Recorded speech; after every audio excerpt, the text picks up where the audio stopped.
আসসালামু আলাইকুম। সবার জন্য দোয়া করি আল্লাহ তাআলার রহমতে সবাই ভালো থাকেন। আজকে আমি কিছু কথা বলবো মানসিক শান্তি নিয়ে। মানুষ কিসের দ্বারাই শান্তি পায় বা কার দ্বারা শান্তি পায়, আর মানুষ কি অশান্তি দ্বারাই মানুষ ভেঙে পড়ে, কি অশান্তি দ্বারাই মানুষ অসুস্থ হয়ে পড়ে। আমরা যেটা স্বাভাবিক জীবনে দেখতে পারি যে মানুষ হিরিস করে স্ট্রোক করে বা হঠাৎ করে স্ট্রোক করে। আসলেও এই স্ট্রোক করার পিছনে অনেক কারণ থাকে, যেটা আমি সর্বপ্রথম যেটা বললাম যে মানসিক শান্তি। আসলে মানসিক শান্তি, মানুষের শান্তি কোন জায়গা থেকে আসে আমার দিয়ে প্রমাণ, মানে এগুলা আমার সাথে হচ্ছে বা ইতিপূর্বে হয়েছে। যদি আমার সাথে আপনাদের মিলে যায় অবশ্যই কমেন্ট বক্সে আমার কথাটা সত্য নাকি মিথ্যা অবশ্যই কমেন্ট বক্সে বলা যাবে। সর্বপ্রথম মানসিক শান্তি আসে নিজের ফ্যামিলি থেকে।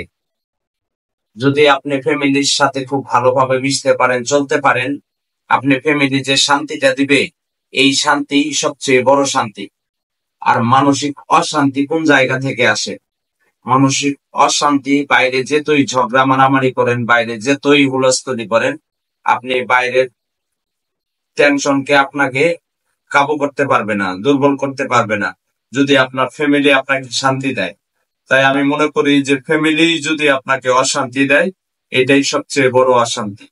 তাই মানসিক শান্তি ফ্যামিলি থেকেই আসে, অশান্তি নিজের ফ্যামিলি থেকেই আসে। আচ্ছা, স্ট্রোক মানুষ কিসের জন্য করে? মানুষ দুশ্চিন্তায় পড়ে যায় যখন নিজের ফ্যামিলির কাছে মানুষ ইজ্জতহীন হয়ে যায়, মানে ফ্যামিলির কাছে আর ইজ্জত পাচ্ছে না। তখন সে মনে করে যে নিজের জীবনটার নিজের কাছে কোনো মূল্য থাকে না তার।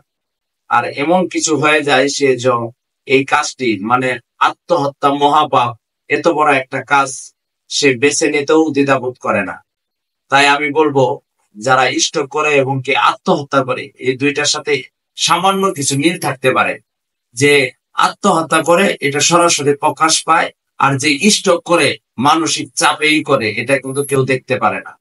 স্ট্রোক স্বাভাবিক মানুষ খুব কম করে।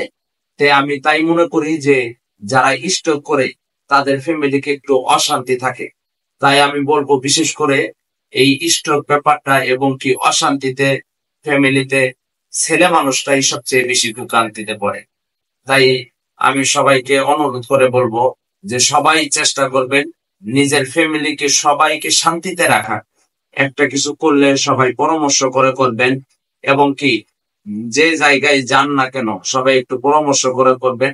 তাহলে পরামর্শটা হলো নবীর সুন্নাত। আল্লাহ রাসূল বলেছেন যে তোমরা যাই করো ফ্যামিলির সঙ্গে ঘরোয়া ভাবে পরামর্শ করে করো। সেটাই আমি বলতেছি যে আপনারা যাই কিছু করেন না কেন ফ্যামিলির সাথে মিশে করবেন, এবং কি সবাইকে একজন আরেকজনকে শান্তি দেওয়ার চেষ্টা করবেন। সে একজন ফ্যামিলিতে 5টা মানুষ থাকলে 5জন আপনার মতো বুঝবে, এটাই অস্বাভাবিক। 5জন 5জনের মতো বুঝবে, কিন্তু আপনি যদি একটু ভালো বুঝেন তাকে ভালো বোঝানোর চেষ্টা করবেন। সে যদি মন্দ বুঝে তাকে সবাই মিলে ডেকে ভালোটা বুঝিয়ে দিবে। এটাই হলো ফ্যামিলির শান্তি আসবে এতেই, আর ফ্যামিলির অশান্তি চলে যাবে এই পরামর্শতেই।